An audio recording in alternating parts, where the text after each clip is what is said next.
Iyi ni radiyo BBC gahuza miryango ivugira i Londres kuri metero 19, 25, 31 na 41. Ivugira ku mirongo ya FM mu karere k'ibiyaga bigari no kuri interineti kuri bbcgahuza.com.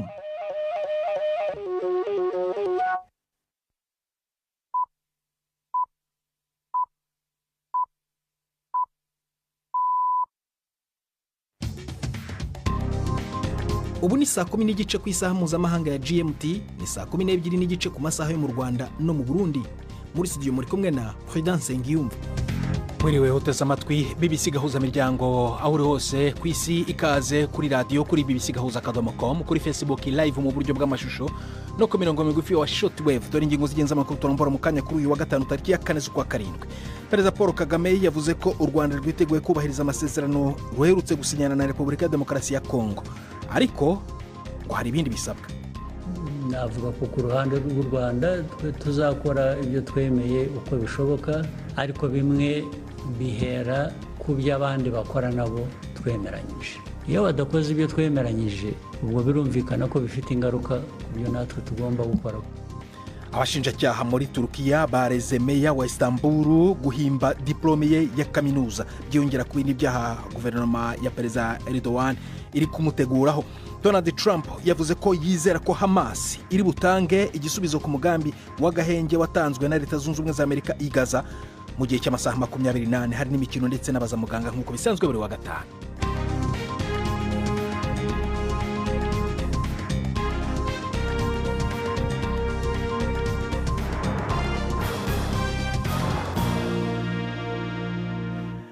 Ibyo byose n'ibindi bikubiye muri amakuru ni mukanya nyuma ko nini radukunda bageza w'incamake yandi makuru ingenzi avugwa ku isi. Ibiro by'igendereza by'Ubuholande n'Ubudagi vyagarishije ko gukoresha ibigwanisho by'ubumara ku Burusiya muri Ukraine kuriko kuriyongera mu bwinshi no mu bukomezi. Ivyo bihugu bibiri vyagirije Moscow ko ikoresha ubumara bukaze cyane, harimo ububuza guhema bwitwa chloropicrine. Ubwo bumara bushobora kwica ku rugero ruri hejuru cyane mu bibanza bitarimwe akayaga. Ivyo biro vy'iperereza bivuga ko gukoresha ibigwanisho by'ubumara kenshi bituma ingabo zinyeguruka, bigatuma zicwa hakoreshejwe ibigwanisho bisanzwe. Ubushikiranganje bwo kwivuna abansi bwa Ukraine buvuga ko Uburusiya bwagavye ibitero by'ubumara birenga 9,000 kuva mu ntango y'ukuvogerwa ku buryo bweruye mu 2022. Ishiramwe mpuzamakungu ry'amagara y'abantu OMS ryasavye ko ivyo rivuga ko ari ubwicanyi butagira mvura bubera Gaza buhagarara. Umukuru w'igisagara ca OMS gikorera muri Gaza, Dr. Rick Peppercorn, yabwiye abanyamakuru i Geneve ko ibitaro vya Nasser biri mu bumanuko bwa Gaza vyacitse ikigo cakira inkomere nyinshi kivura abantu benshi bavuye mu bibanza bitangirwamo imfungurwa. Ni inkuru ya Imogen Fox mwumva mwijwi rya Syria Kemuhawe nayo. Dr. Peppercorn yagaragara ko abaye cyane igihe ariko arasigura ingene abana b'abahungu n'imisore bari bagiye kurondera ifungurwa hanyuma baraswa mu mutwe, mwizosi canke mu gikiriza. Yavuze ko uko biboneka benshi muri bo bazomugara ubutakivayo, kandi hari abaganga bake igaza n'ibikoresho byo kuvura ari bike. Yongeye koko ivyo bitaro bidasiba kwakira abakomeretse nk'uko buri munsi, benshi muri bo bavuye ahatangirirwa ifungurwa hagenzurwa n'ishirahamwe ritanga ifashanyo litavurwa ko rumwe, Gaza Humanitarian Foundation, zishigikiwe na Amerika hamwe na Israel. Kuva iryo shirahamwe ritanguye gukora mu ndwi zitanu ziheze, igisata cawe nikijejwe agataya kazi na muntu kimaze guharura abantu 613 bapfiriye ahatangirwa ifungurwa, abarenga 500 muri bo bakaba baguye mu bibanza bigenzurwa n'iryo shirahamwe. Hari amakuru avuga ko abagwanyi b'umuhari wa M23 ushigikiwe n'u Rwanda bariko barafata abantu ku bwinshi mu turere bagenzura mu buseruko bwa Kongo. Abanyamakuru bo muri ako karere bavuga ko abagabo benshi bafashwe mu gisagara ca Goma bamaze kururuka ubwato mu kiyaga Kivu. Bamwe bashinjwa ko bakorana n'ingabo za leta ya Kongo, ariko kandi biravugwa ko M23 itwara abagabo mu myimenyerezo y'igisirikare kugira ngo basubirire ingabo z'u Rwanda. Mu ntango z'indwi, umushikiranganje w'agati k'akazi na muntu muri Kongo, Maître Chantal Chambu, yateye utwatsi kwinjiza abantu mu gisirikare ku nguvu, ategeka ko abo bagwanyi basubiza abantu mu mihana yabo. Iyi mwumva ni BBC Gahuzamiryango. Perezida Volodymyr Zelensky yateye utwatsi Uburusiya inyuma yaho bugabiye ibitero bikomeye cyane kurusha ibindi muri Ukraine kuva iyi ntambara itangura gushika ubu mu kurasa ibisasu vyinshi mu ijoro ryakeye. Ingabo za Ukraine zigwanira mu kirere zivuga ko Uburusiya bwagavye ibitero vy'udutege tutajamwe abadereva n'ibisasu vyo mu bwoko bwa za misile 550. Kiev niyo yibasiwe cyane. Abategetsi baho bavuga ko ababa 23 bakomeretse. Ni inkuru ya Dani Abahad mwumva mwijwi rya Jacques Nitegeka. Perezida Zelensky yavuze ko Uburusiya bufata ibi bitero nk'imikino mu gihe yarimo asuzuma ibyo byangije mu rindi joro abaturage b'igihugu cye baraye barikanuye. Ibisasu bya mbere byatangiye koherezwa urebye hashize akanya gato Perezida Trump aganiriye kuri telefone na Perezida Putin. Zelensky asanga bivuze ikintu kimwe: Uburusiya buzarangiza iyi ntambara ari uko gusa bwuzuye igitutu gikomeye cyane mu mpande zose. Zelensky kandi azi neza ko Amerika ari ingenzi, ariko ibimenyetso abona si byiza. Bwana Trump yahisemo kubanza kuvugana na Putin aho kubanza kuvugana na Zelensky nyuma yaho Amerika itangarije ko hari intwaro zimwe na zimwe yahaga Ukraine igiye kuba ihagaritse. Volodymyr Zelensky yavuze kandi ko yahavuye agirana ibiyago bihambaye cyane na Donald Trump, aho abo bakuru b'ibihugu bombi bemeranyije gukorana kugira ngo Ukraine yongere ubwirinzi bw'ibitero vyo mu kirere. Umukuru w'igihugu ca Kenya William Ruto yemeje ko ariko arubaka urusengero ku kirimbi we i Nairobi. Yavuze ko akoresha uburyo bwiwe muri uwo mugambi kandi ko atacakwiriye gusabira imbabazi. Imbere yaho ikinyamakuru Daily Nation carasohoye ibishushanyo by'ubwubatsi vyerekana inyubakwa nini ifise amadirisha y'ibiyo vy'amabara kandi ishobora kujamwo abantu 8,000. Ico kinyamakuru caribajije nimba uwo mugambi wubahirije ibwirizwa shingiro rya Kenya mu bijanye no kutegamira ku madini. Hari kandi n'abanegura ibijanye n'igiciro kigereranywa n'amadolari miliyoni 9 mu gihe abanyakenya benshi bahanzwe n'iduga ry'ibiciro. Faith Zaba, umunyamakuru muri Zimbabwe, yemerewe gufungurwa ku by'agateganyo hatanzwe ingwati inyuma y'ahafatiwe kubera gusohora ibicapo byo gutwenza binegura umukuru w'igihugu Emmerson Mnangagwa. Zaba ni umuyobozi w'ikinyamakuru cyitwa Zimbabwe Independent, yategetswe gusubiza urupapuro rw'inzira rwiwe ruzwi nka passport. Yafunzwe kuwa kabiri aregwa kubangamira ububasha bwa perezida. Abashinjacyaha bavuga ko inkuru yiwe yise iyo uhindutse leta y'amabandi kabuhariwe canke when you become a mafia state mu Congereza yari ifise intumbero yo guteza urwanko. Imigwi y'abaharanira uburenganzira bw'abantu ivuga ko urubanza rw'uwo mugore w'imyaka 55 ari kimwe mu bikorwa byo guhasha abatavuga rumwe na leta. President urakoze Nina Iradukunda kuri ayo makuru ya BBC.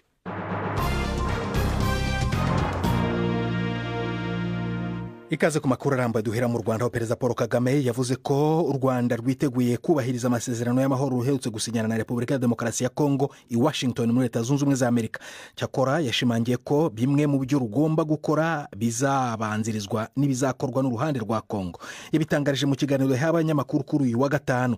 Kagame yashimye ko Perezida Donald Trump yahaye umwanya iki kibazo mu gihe hari abandi batekerezaga ku burasirazuba bwo hagati gusa na Ukraine batitaye kubibera mu biyaga bigari. Perezida Kagame kandi yagarutse ku makuru yari amaze iminsi ahwihwiswa ku mbuga nkoranyambaga ku buzima bwe, avuga ko yapfuye. Mu gisubizo kiri mu rwenya yemeje ko ari muzima. Jean Claude Mwamutse kuri iki kiganiro atwohereza inkuru.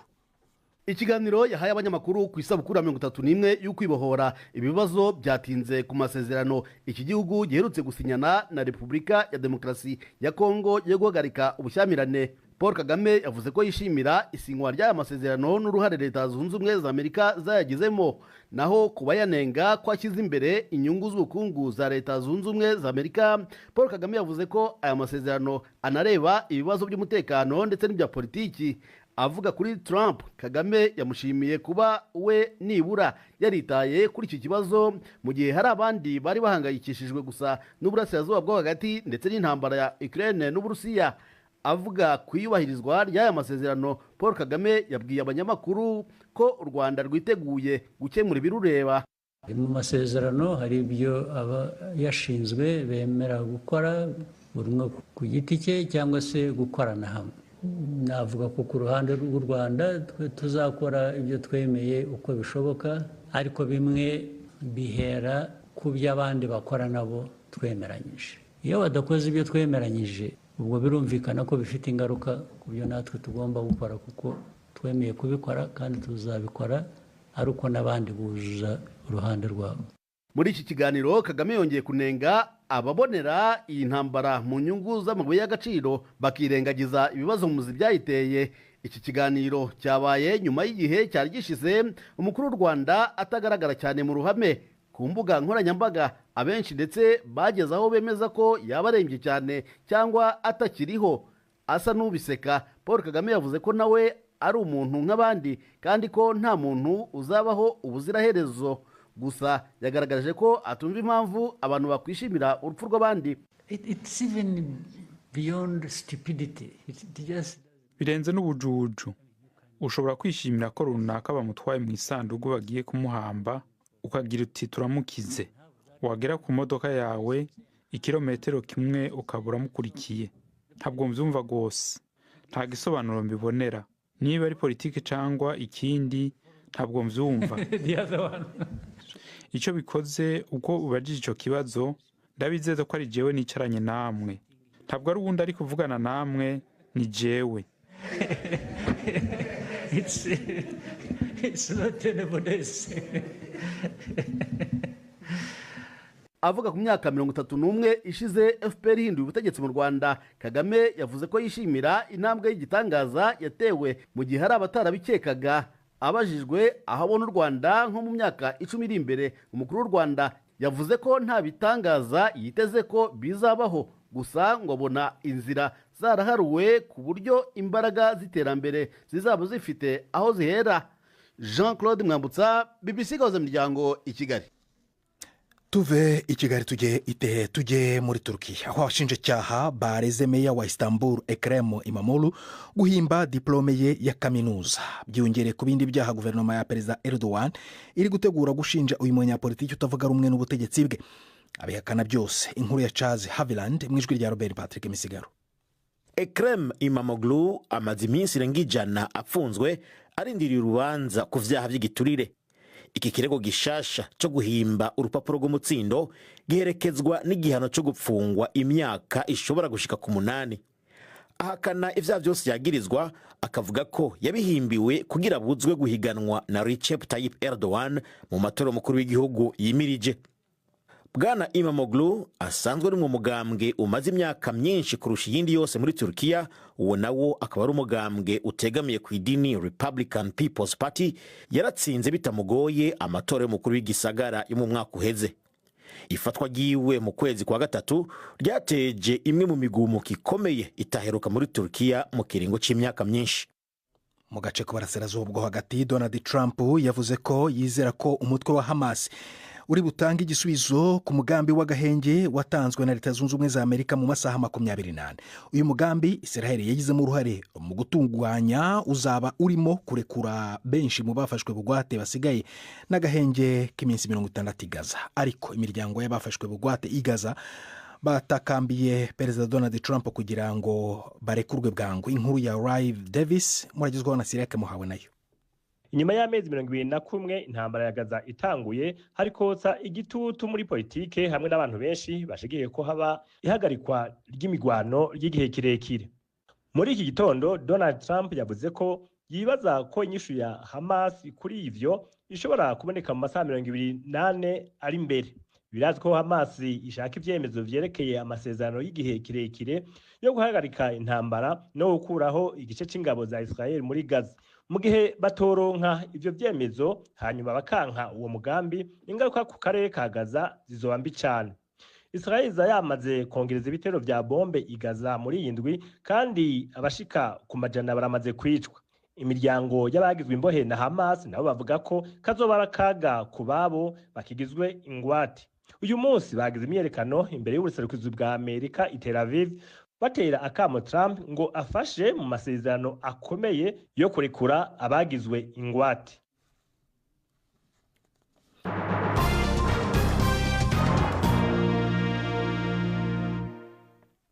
ni saa 11 zirenze iminota 44 muri za BBC London, saa 1:16 mu Rwanda no mu Burundi. Reka noneho tujye mu mikino.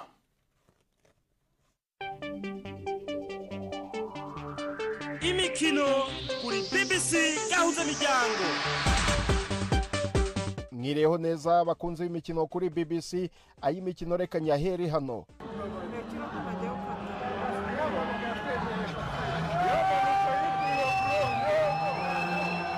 Iryo ni isiganwa ry'amamodoka rya Rwanda Mountain Gorilla ryatangiye, abadereva bahatanira amanota 30 y'ingenzi ku rugamba rwo kurwanira ikamba rya Afurika. Abadereva biganjemo abaturuka muri Uganda, u Rwanda, Kenya ndetse na Tanzania nibo bahatana, ariko cyane cyane abakunzi b'umukino w'isiganwa ry'amamodoka bahanze amaso umudereva w'icyamamare uturuka muri Kenya, Karan Patel, ufite ikamba rya Afurika, akaba ari nawe wegukanye irushanwa ry'umwaka ushize rya Rwanda Mountain Gorilla, ariko ubu ari inyuma kuko kugeza ubu uri imbere hakurikijwe amarushanwa bamaze gukora ni Yasin Nasser uturuka mu gihugu cya Uganda. Ku rutonde afite amanota 63, akurikiwe na Nikhil Sachania ufite amanota 50, Karl Tundo nawe afite amanota 50. Karan Patel asa ku mwanya wa gatandatu n'amanota 35.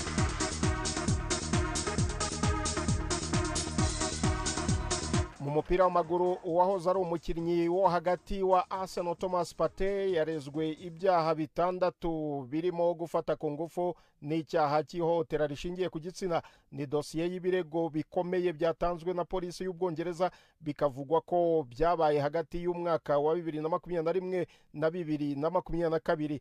Polisi yatangaje ko ibirego birimo abagore 3 batandukanye, ibyaha 2 byo gusambanya ku gahato bifitanye isano n'umugore wa mbere, ibindi 3 bifitanye isano n'umugore wa kabiri, naho kimwe cy'ihohotera rishingiye ku gitsina kireba umugore wa gatatu. Thomas Partey yanakiniye ikipe ya Atletico Madrid mbere yo kwinjira muri Arsenal, aho yari umukinnyi ngenderwaho. Ibi birego bije nyuma y'uko amasezerano ye na Arsenal arangiye muri iki cyumweru, kandi birashyira ahazaza h'uyu mukinnyi ndetse n'ubuzima bwe bwite mu kaga. Nyiri mu Bwongereza, ku wa mbere Marcus Rashford, rutahizamu wa Manchester United, arateganya gusubira muri Manchester United kugira ngo atangire imyitozo ibanziriza shampiyona. Uyu mukinnyi w'imyaka 27 yari yatijwe ikipe ya Aston Villa. United yamushyiriyeho igiciro cya miliyoni 40 z'amapaundi ku ikipe yashaka kumugura, ariko isoko risa n'iritaraboneka. Byavugwaga ko Rashford yagiranye ikibazo n'umutoza wa United Ruben Amorim. Mu kwezi gushize Rashford yavuze ko yifuza gukinana na Lamine Yamal ukina imbere muri Barcelona. Imyitozo ya United ibanziriza shampiyona iratangira ku wa mbere, kandi amakuru yegereye Rashford yavuze ko nta kibazo afite cyo gusubira muri Manchester United. Soreze ku gikombe cy'isi cy'amakipe, imikino ya 1/4 guhatanira igikombe cy'isi cy'amakipe iratangira uyu munsi. Umukino uri bukinwe ni hagati ya Fluminense yo muri Brazil na Al Hilal yo mu gihugu cya Arabia Saudite. Ayo niyo y'imikino nabateguriye uyu munsi. Gendi Yves Bucyana, BBC gahuza miryango muri Afrika no kwisi yose.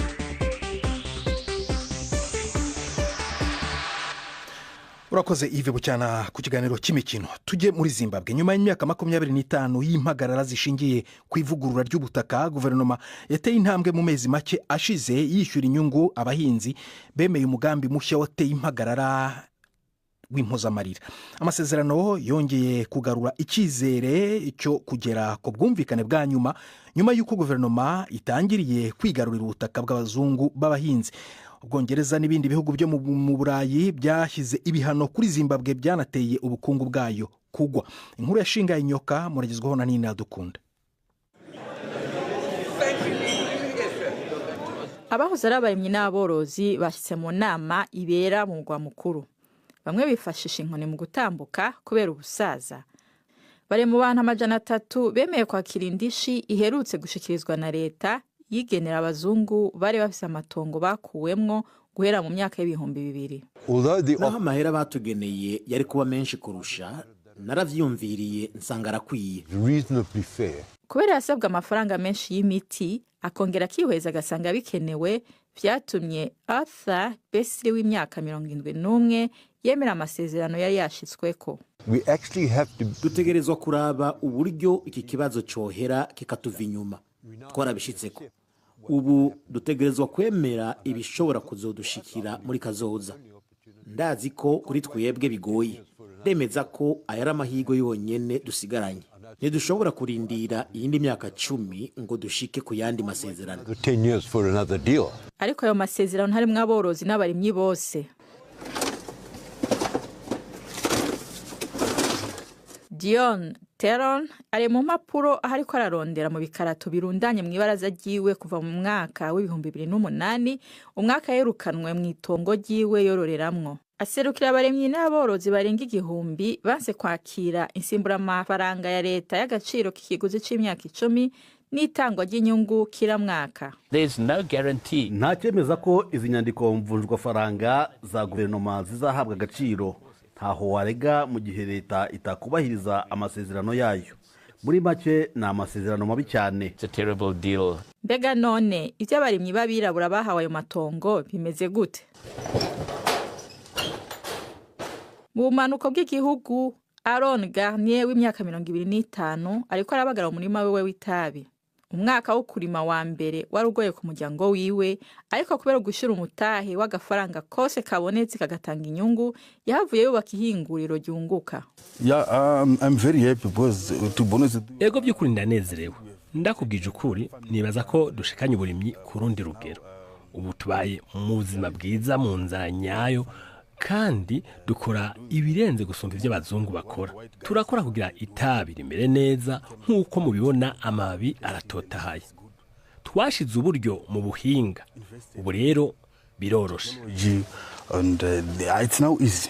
Yemeza ko abaremyi n'aborozi bashasha bakwiye guterera ku ndishi, ariko bigafatirwa ku gaciro k'inyubako bashikiyemwo.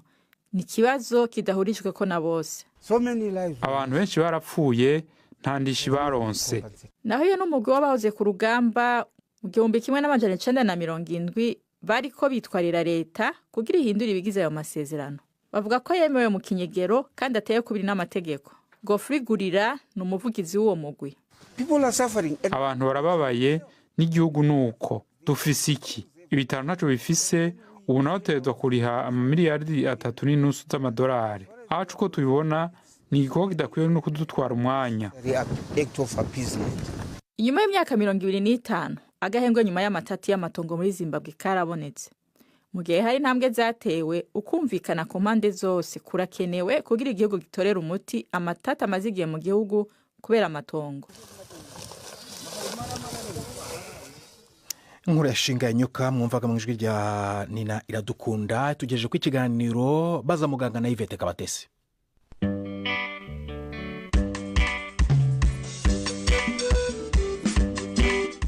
Mwiriweho neza. Kanseri y'ibihaha ni imwe muri za kanseri zihitana abantu benshi kurusha izindi. Muganga Jean Pierre Sibomana mu bitaro by'Umwami Faisal aradusobanurira igitera ubu burwayi. Kanseri y'ibihaha ni nk'izindi kanseri, ariko nyine no kuvuga ngo ni kanseri nto ijya mu rungano rw'ibihaha. Urungano rw'ibihaha tuvuga ngo dutangirira ku cyo bita igihogohogo kimanura umwuka, noneho ukajya naho umwuka winjira, aho muri paranchime niko twabyita. Ariko saho gusa, ubwo tuvuga yewe no muri pleural, igituza cyose tuba tushaka ko gishobora gufata kanseri y'ibihaha. Kanseri y'ibihaha ishobora kuba iyo bita primaire yatangiriye mu bihaha bwayo, ariko ishobora no guturuka n'ahandi. Tugenda nk'ufite prostate cyangwa ufite umwijima, aho kanseri yose yaturuka ishobora kuza ikagera mu bihaha n'ubundi, kuko burya ibihaha byakira amaraso aturutse ahantu hose. Bivuga ngo kanseri yaturuka hose igahagarara mu bihaha. Ukomeje rero kujyanye n'amaraso, ubwo ngubwo ihuriye he n'ayo maraso muri makeya? Kanseri ziri ubwoko bwinshi, ariko reka mvuge iri solide. Solide ni ukuvuga ngo ikibyimba, kuko hariho n'iza liquide nka kanseri z'amaraso. Iyo tuvuze kanseri y'ibihaha tuba dushatse kuvuga kanseri y'ikibyimba igaragara, ubaga ukakibona n'amaso yawe. noneho bishatse kuvuga ko rero ubundi bitangira ari amaserire ni utunyangingo tugakura ariko ku buryo butari kontrole n'umubiri. Ubundi mu bisanzwe umubiri w'umuntu ukontorora imikurire yawo, ariko noneho iyo kanseri yo ni serire imwe iba yakuze ku buryo butari kontrole, bigatuma yitwa ikibyimba. Nibyo bitanga bya bimenyetso byose byitwa ko bya kanseri. Byaba biterwa n'iki rero? Mbere na mbere nk'indwara za karande, kwangirika k'umubiri bisanzwe, ndavuga nk'urugero nk'umuntu nk'itabi wenda, noneho umubiri ukagereza kwirwanaho. Uko wirwanaho twavuga ubwitabire, ya inflammation rimwe na rimwe hashobora kuzamo serire imwe igasimbuka igahita ibura controle mu gukura igahinduka kanseri. Rero icyo gihe ibimenyetso bya kanseri y'ibihaha ni ibihe ku buryo umuntu yanabitandukanya n'ubundi burwayi bw'ibihaha? Ese hari ibimenyetso byihariye bya kanseri y'ibihaha? Navuga oya, ntabyo, ariko ahubwo ugomba kwitondera iyo ubonye hari ibimenyetso ugize wumva udasobanukiwe cyangwa se bimaze iminsi. Nk'urugero wenda nko gukorora, ushobora gukorora bisanzwe ariko kanseri ishobora gutera gukorora. Ushobora gukorora nta gikororwa ufite, ushobora kugira igikororwa nk'uko ushobora gukorora amaraso. Ushobora kumva unaniwe, umunaniro udasanzwe, ushobora kubabara, ushobora gukorora inkorora idasanzwe imara igihe, ukababara ahantu ukumva biraguma gutyo gusa ubabara mu gatuza, ushobora kunanuka, ushobora kutabasha kurya, ushobora kuruka. Ntabwo bavuga ngo hari ibimenyetso byihariye, ariko iyo umuntu agize ibimenyetso bijyanye n'ubuhumekero bikamara iminsi, ni byiza kureba yuko nta ndwara yaba urwaye. Indwara ishobora kuba umusonga, ishobora no kuba kanseri irashoboka. Hama Dr. kanseri inyinshi zigaragaza wenda zimaze igihe kirekire, no kuri kanseri y'ibihaha nicyo kimwe? Kanseri y'ibihaha ntako nk'ujya maze kubona, yewe sinanjye gusa, abantu baza bageze kure. Kuko kanseri buri irakura, itangira kuri stade ya mbere, stade ya nyuma ni 4. Abantu benshi bagera muri 75% baza kuri stade ya 4. Kandi stade ya 4 burumva biba bigoye ko umuntu yanakubura ngo ukire. Kandi kanseri y'ibihaha navuga ko hari no kubona ishobora gukura byihuta bitewe n'ubwoko bwayo. So ngo rero kugira ngo uzamenye ngo ni kanseri ntabwo byoroshye, ariko kuza ugize ibimenyetso bijyanye n'ubuhumekero ni byiza kuza hakiri kare. Ariko si kiyitera mu by'ukuri kirazwi? Harimo ingaruka zishobora kugwata yende ibingibi, ni riske zo kuba nayirwara. Navuga nk'urugero itabi. Mu isi bavuga ko itabi ishobora gutera kanseri y'ibihaha kuri 80%, ariho yabituruka. Kandi iyo tuvuze itabi si urinywa gusa, ahubwo urihumeka wese. Ni ukuvuga ngo uri kumwe na mugenzi wawe anywa itabi, ushobora kumutanga kurwara kanseri kumurusha. Bishatse kuvuga ko rero ari ingaruka zikomeye. Ariko ntangiye muvuga ngo kanseri iterwa n'iki? Twabonye ko ari inflammation. Ikintu cyose cyangiza ibihaha rero cyagutera kanseri. Ndavuga nk'urugero, wenda uzasanga nko mu Rwanda ndakeka usanga kanseri zifata abagore. Numva mu bushakashatsi nakoze ariko bimeze, nasanze ari abagore. Impamvu nuko bahumeka imyuka iyo bagiye guteka, bacana inkwi bagahumeka iriya myuka rero yagize muri bya bihaha iteramo za inflammation. Ya inflammation umubiri ugera uko wirwanaho, birangira amaserire ya za ADN navugaga zangiritse. Mu kwangirika kwa ADN kanseri zigatangira. Niyo mpamvu rero kuvuga ngo ni itabi gusa ntabwo ari byo, ahubwo navuga ko umuntu agomba kwirinda ikintu cyose cyangiza urwungano rw'ibihumekero, ibyo uhumeka. Nk'abantu bakora mu marangi nk'urugero, mu buhinzi, iriya miti baba bahumeka, ibyo byose bishobora gutuma ari riske yo kuzakora kanseri. Muganga Jean Pierre Sibomana wadusobanuriraga ku burwayi bwa kanseri y'ibihaha. Rero iki cyari igice cya mbere muri iki kiganiro. Ubutaha tuzavuga ku bijyanye n'uko umuntu ufite ubu burwayi ashobora gufashwa. Ni naha rero dusoreje, muramuke neza. Urakoze Yvette Kabatesi na muganga mwaganiraga kuri icyo kiganiro. Ni nacyo kitugejeje ku musozo w'ibiganiro byacu. Gusa mbere kuva muri studio nakubwira ko ejo Imvo n'Imvano izagaruka ku ngaruka zatewe no gabanuka ry'imfashanyo yagenerwaga impunzi ziba mu Rwanda. Iyo Imvo n'Imvano muzayumva ejo kuwa gatandatu saa moya ku masaha yo mu Rwanda no mu Burundi. Naho Perezida Paul Kagame yavuze ko u Rwanda rwiteguye kubahiriza amasezerano ruherutse gusinyana na Repubulika ya Demokarasi ya Kongo, ariko ngo bikazaterwa nuko urwo ruhande rundi ruzakurikiza ibyo bumvikanye. Aya makuru ushobora kongera kuyasanga kuri bbc.gahuza.com. ushobora no gusomaho ku ayandi makuru tumvise kuri radio mu minota 30. Ku cyumweru ni ibice bibiri by'urunana wumvise kuri radio muri iki cyumweru. Twafashijwe rero na Chris ku buhanga bw'ibyuma, agenda Prudence Nyumba wakoze guhitamo BBC Gahuza Miryango kuri uyu wa gatanu, ndetse no muri iki cyumweru. Uraharyana weekend nziza.